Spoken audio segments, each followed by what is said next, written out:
Hey, good day to you. This is Todd. I'm just a regular dude walking in the Word. I am so glad you're with us. We're going through the book of Ruth. We're in chapter 2. We're spending 3 episodes on chapter 2 of the book of Ruth. Remember, there's 3 themes in chapter 2 of the book of Ruth. And yesterday we talked about letting our conversation involve the Lord. That was the first theme. Today I want to talk about gleaning and dealing with the poor, and that's going to be through verses 1 through 17. Tomorrow we're going to go into the term kinsman redeemer, or Goel, as it's the Hebrew term for it. So let's start reading, and I might stop every once in a while, but it's 17 verses here. Now Naomi had a relative on her husband's side, a man of standing from the clan of Elimelech, whose name was Boaz. And Ruth the Moabite said to Naomi, "Let me go to the fields and pick up the leftover grain behind anyone in whose eyes I find favor." Naomi said to her, "Go ahead, my daughter." And so she went out and entered a field and began to glean behind the harvesters. As it turned out, she was working in a field belonging to Boaz, who was from the clan of Elimelech. Just then Boaz arrived from Bethlehem and greeted the harvesters. "The Lord be with you." "The Lord bless you," they answered. And Boaz asked the overseer of his harvesters, "Who does that woman belong to?" Now, we talked about their interaction yesterday.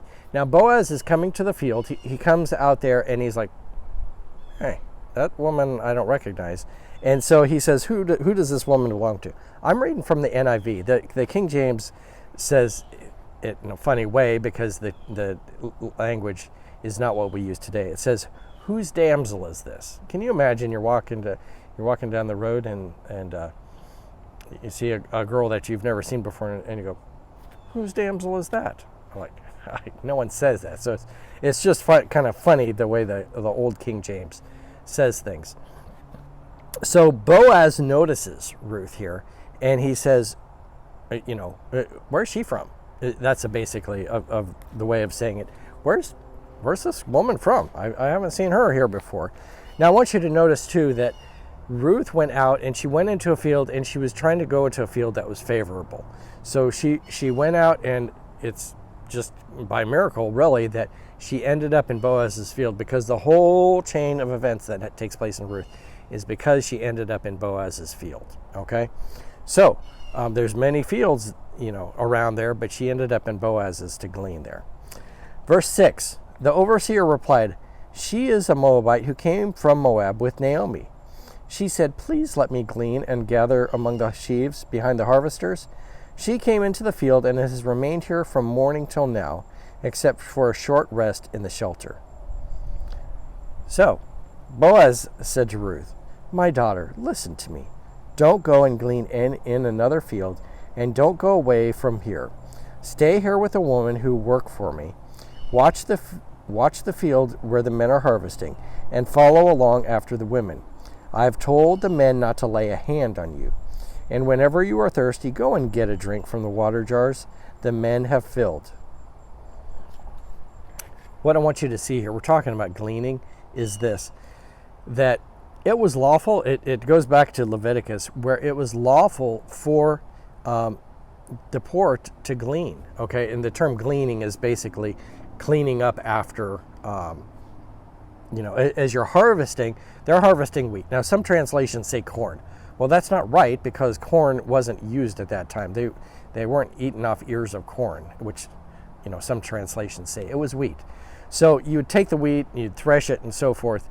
Now you'd gather the wheat, and then later you would go and thresh it. So it was a several step process, which you'll see in the book of Ruth here. Today, this system probably wouldn't work so well, because now they have machinery that in one pass it comes down and gathers the wheat, clips it, cuts it, and threshes it all in one thing, and then discards the waste, all in one pass. So it doesn't leave anything really. Okay, but here they're leaving some stuff. So imagine with me, like I don't know, you're out in the orange grove and you're getting oranges. Well, some of the oranges aren't ready yet, and so some are left behind, as you're doing that.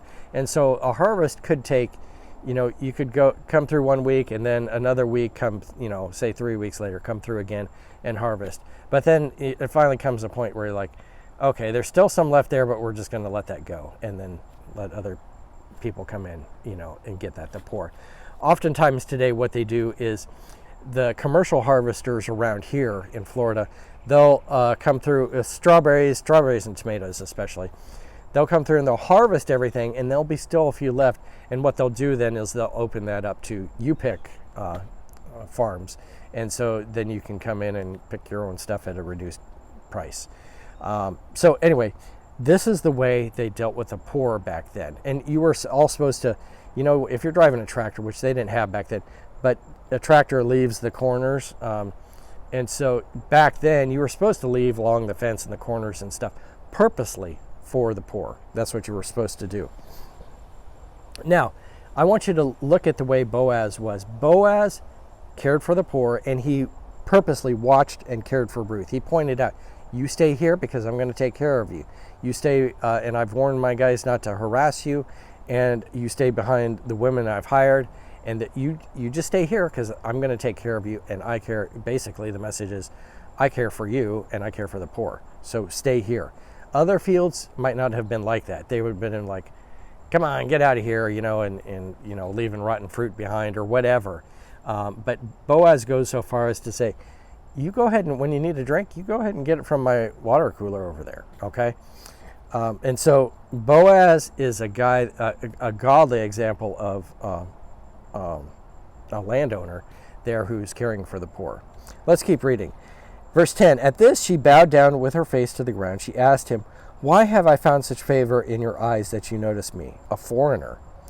Boaz replied, I've been told all about what you have done for your mother-in-law since the death of your husband, how you left your father and mother and your homeland and came to live with the people you did not know before. Verse 12, may the Lord repay you for what you have done. May you be richly rewarded by the Lord, the God of Israel, under whose wings you have come to take refuge. Boaz here is, he's saying, I'm treating you well this way because I've seen and heard, maybe not seen, but I've heard how you treated Naomi, your mother-in-law, and how you came with her and you're caring for her and so forth and left your home and all that. So he's saying, because you treated her well, I'm treating you well also. So it goes, and it's just like that in modern day. If I go up to someone and, kick them in the shins or whatever, they're not going to treat me real nice. But I go up and I chit-chat with them and say, hey, how you doing? They're going to treat me pretty good probably.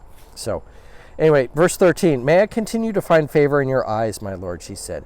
You have put me at ease by speaking kindly to your servant, though I do not have the standing of one of your servants. At mealtime, Boaz said to her, come over here, have some bread and dip it in the wine vinegar. Now that's something that you just don't say to anybody, but he's saying, come on, be a part of my crew here, do the same things they do. When she sat down with the harvesters, he offered her some roasted grain. She ate all she wanted and had some left over. As she got up to glean, Boaz gave orders to his men. Let her gather from the sheaves and don't reprimand her. Even pull out some stalks for her from the bundles and leave them for her to pick up, and don't rebuke her. So Ruth gleaned in the field until evening. Then she threshed the barley she had gathered, and it amounted to about an ephah. What I want you to see here from this is, we had talked about gleaning the whole time and stuff, is how you care for the poor. Boaz was an excellent example of how he cared for the poor, and he went out of his way to care for the poor, and purposely left the corners open and stuff like that, and invited her to stay there. And said, yeah, you're welcome. In fact, go the extra mile. Use the porta potties when you need to, our porta potties, and use the water and all that when you need to. Be a part of what's going on here. And he invited her to be a part of that. So in the same way, I would encourage you, take care of the poor, watch out for the poor, and treat the poor like you would treat other people. All right? So that's just a second lesson from chapter 2 of the book of Ruth. I thank you for watching, and we will see you tomorrow as we continue through chapter 2 of the book of Ruth. Thanks. We'll see you then.